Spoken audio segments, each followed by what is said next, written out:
আসসালামু আলাইকুম। কেমন আছেন আপনারা সবাই? আমি আলহামদুলিল্লাহ ভালোই আছি। আজকে আরেকটি নতুন ডেইলি ব্লগ নিয়ে চলে আসলাম শান্তা ডেইলি ব্লগ থেকে। বিন্নি চালের ভাত রান্না হচ্ছে।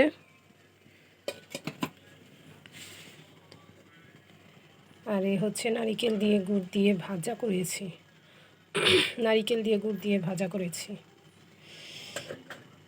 আমার চ্যানেলটি যদি ভালো লেগে থাকে অবশ্যই সাবস্ক্রাইব করে আমার পাশে থাকবেন, সাথে থাকবেন। লাইক, কমেন্ট, শেয়ার করে দিবেন। পাশে থাকার বেল আইকনটি বাজিয়ে দিবেন। এখানে আলু ভেজে নিয়েছি।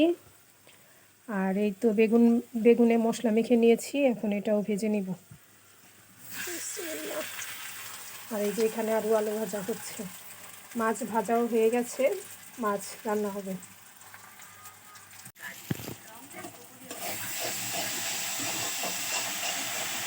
মশলা কষায় ফেলছি, এখন শিম আর আলুগুলো দিয়ে দিব।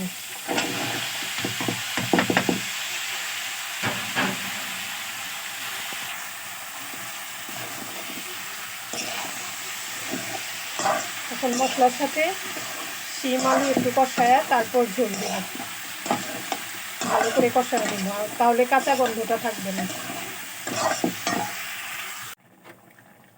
শিম আলু ঝোল দিয়ে টমেটোগুলো দিয়ে দিচ্ছি, মাছগুলোও দিয়ে দিব, একটু নাড়াচাড়া দিয়ে মাছগুলোও দিয়ে দিব।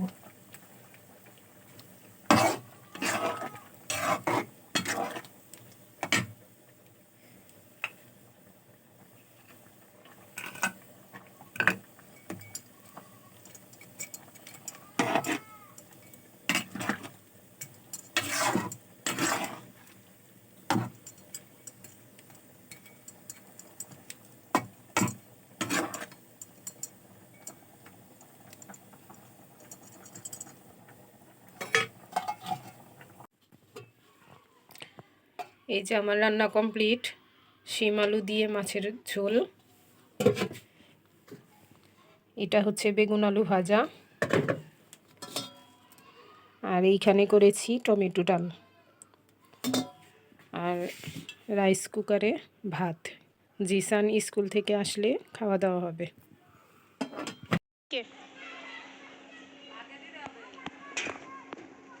দেখ এদিকেই আছে নে।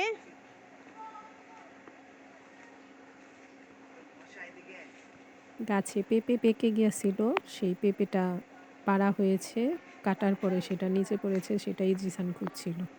এই তো পেয়ে গেছে, পেঁপেটা নিয়ে এখন জিসান আসছে।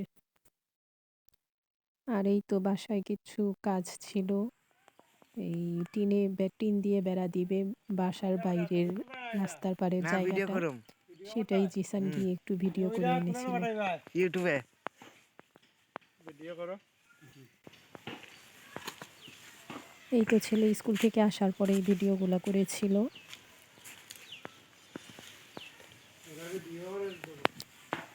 তো ছেলে ভিডিও করার পর ঘরে আসলো, ঘরে আসার পর তাকে ভাত দিলাম। ভাত খাওয়া শেষ হতে হতে তার আব্বু চলে আসছিল দুপুরে খাওয়া দাওয়া করার জন্য।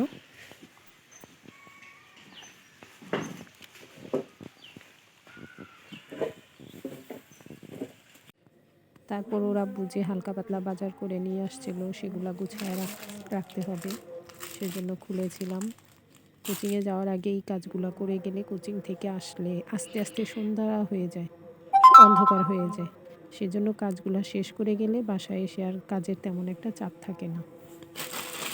আর এই যে ব্রাদার্সের থেকে একটা পাউরুটি আনা হয়, ব্রেড আর কি, সেটা খুবই মজা লাগে অন্য সব ব্রেড থেকে।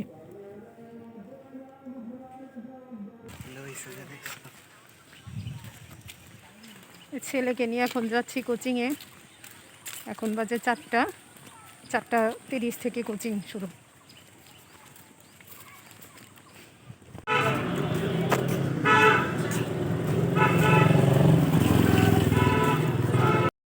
তুই তো কোচিং থেকে সন্ধ্যার পর আসার পরে চা খাওয়া শেষ করে কিছু পিঠা বানিয়ে নিয়েছিলাম।